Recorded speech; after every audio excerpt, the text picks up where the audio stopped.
Čakajte, dnes to idem vyskúšať Pierlachmi technikou militari. Nemám to tu nejako namerané, ale je to nejaké 4, 5 a odtiaľ to 6 metrov, možno aj viac, neviem, mám to len tak nakrokované.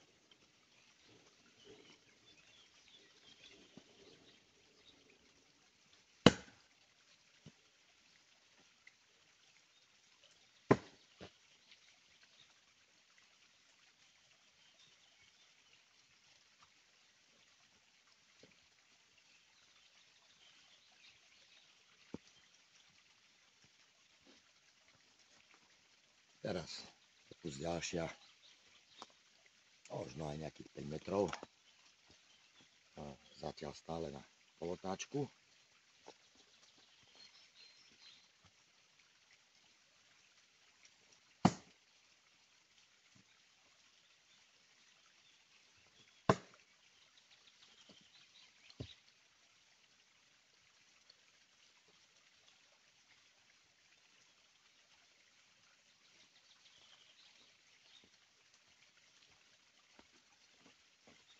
A nakoniec odtiaľto, ale to už musím dať na celú rotáciu. Kdekoľvek som ten most sa snažil chytiť, tak som to nedal, aj keď som si predĺžoval ťažisko. Takže odtiaľto už na jednu otáčku.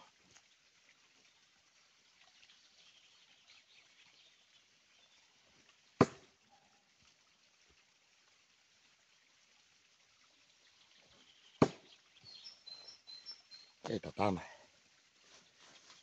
Z tejto najväčšej vzdialenosti. Ale by to byť nejaký okolo 6 metrov, neviem, možno viac, netuším. Tak to máme nakrokované. Ale včera som si tu trošku aj zmenil terčovnisko. Tu sa to už fakt nedalo zapichávať, už to bolo také hrčaté, tak som si tu pridal nejaké ciele. Ten rozpadnutý som si zrušil. A tuto tiež si pridal takto, tuto tiež naležato. 2 terče vedľa seba. Ale Pierlachy sú tu. Na tú najväčšiu vzdialenú už na otáčku. Z tej menšej 4-5. To ide stále ešte na pol. Takže čaute. Vidíme sa pri ďalšom videjku.